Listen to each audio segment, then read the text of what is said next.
Congress party के अध्यक्ष मल्लिकार्जुन खड़गे साहब, हमारी बहुत ही लोकप्रिय नेता और जनरल सेक्रेटरी उत्तर प्रदेश की प्रियंका गांधी जी, अशोक गहलोत जी, मैं आपके बीच में ओबीसी के चेयरमैन होने के नाते मैं बताना चाहूंगा कि ओबीसी का अगर भला किया है तो केवल कांग्रेस पार्टी ने किया है। वीपी सिंह ने केवल घोषणा की थी, लेकिन मंडल कमीशन अगर लागू किया 1992-93 में, तो कांग्रेस की गवर्नमेंट थी तब मंडल कमीशन लागू हुआ था। उसके बाद 2006 के अंदर जब अर्जुन सिंह जी थे, तब हायर एजुकेशन में जो आरक्षण का प्रावधान जो किया गया था वो कांग्रेस पार्टी ने किया था, इसलिए इनके नाम पे कुछ नहीं है। और मैं कहना चाहूंगा कि राहुल गांधी जी की जो यात्रा थी कन्याकुमारी से लेकर श्रीनगर तक, उनकी लोकप्रियता को देखते हुए इनके अंदर डर घुस गया। जो एक केस कोलार का था उसको सूरत में लाकर और एक साजिश के तहत हमारे नेता, जो मैं समझता हूं आज जन नेता हैं, उनके खिलाफ जो ये षड्यंत्र रचा गया है, मैं समझता हूं आज तमाम जनता जानती है। जहां तक ओबीसी का बात है, मैं बताना चाहूंगा कि कांग्रेस पार्टी ने अभी जो हमारा प्लेनरी सेशन हुआ उसमें अगर सबसे ज्यादा अगर किसी को एम्पावरमेंट दी है, हमारे खड़गे जी ने, राहुल गांधी जी ने, सोनिया गांधी जी ने, प्रियंका जी ने, तो ओबीसी को दी है। उसमें सबसे बड़ा फैसला ये लिया गया कि एक नेशनल काउंसिल फॉर जस्टिस बनाई जाएगी, जो कि समय समय पर हमारे अध्यक्ष जो हैं उनको अपनी राय देती रहेगी। मैं समझता हूं कि ये अभूतपूर्व फैसला है जो ओबीसी का पूरा समाज इसका स्वागत करता है। दूसरा, जो सबसे बड़ा, प्रधानमंत्री जी मोदी जी कहते हैं मैं ओबीसी हूं, मैं कहता हूं कि वो कर्म से ओबीसी नहीं है। अगर वो कर्म से ओबीसी होते तो जातीय जनगणना क्यों नहीं कराई। हमारी पार्टी ने फैसला लिया है कि अगर 2024 में हमारी सरकार बनेगी तो हम जातीय जनगणना करवाएंगे, जिससे कि हमारी आर्थिक, हमारी सामाजिक, हमारी शैक्षणिक और हमारी पॉपुलेशन का पता लगेगा।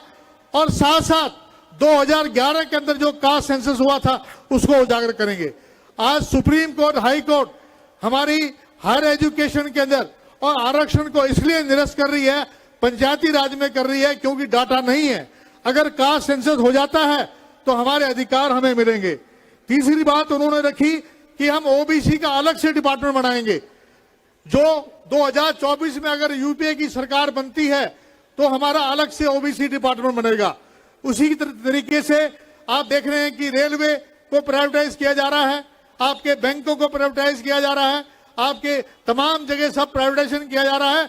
ये भी बात रखी गई है कि अगर हमारी सरकार 2024 में बनती है, और मैं कहता हूं 100% बनेगी 2024 में, तो एससी, एसटी, ओबीसी को भी आरक्षण का प्रावधान उसमें किया जाएगा। दूसरा, कोलिजियम सिस्टम को समाप्त करने की बात करते हैं ये लोग और कहते हैं उसमें उनके अपने नुमाइंदे होने चाहिए।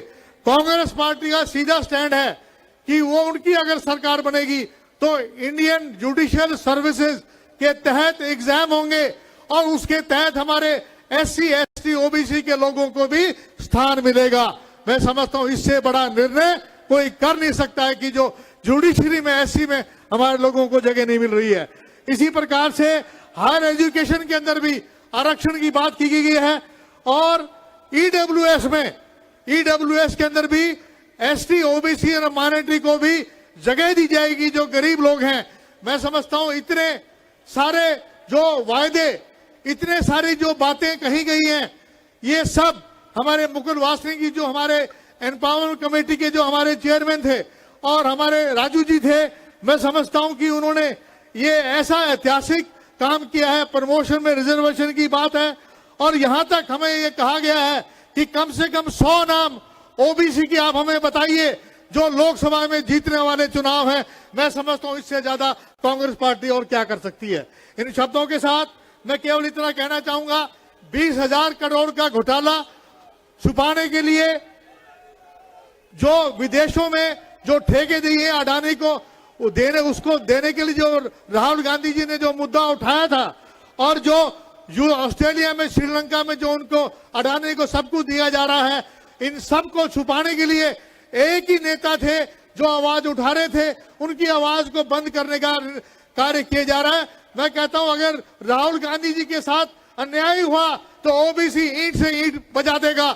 और मैं कहना चाहता हूं कि ओबीसी ये अपमान कांग्रेस ने नहीं किया, अपमान जो है बीजेपी ने किया है, जिसने ओबीसी को क्या कहा है कि हम मेहुल चोकसी हैं, हम ललित मोदी हैं, हम लोग जो है नीरव मोदी हैं।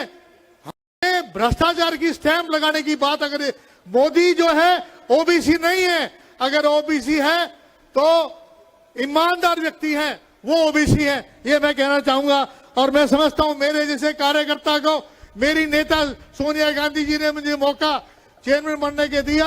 मैं एक ही बात कह सकता हूं कि जो भी मुझे काम दिया जाएगा उसको मैं अपनी बेहतरी से और दिल लगाकर कोशिश करूंगा कि ओबीसी जो है कांग्रेस के साथ जुड़े और ओबीसी जो है 2024 में सत्ता में लेके आएगी। बहुत बहुत धन्यवाद। राम राम।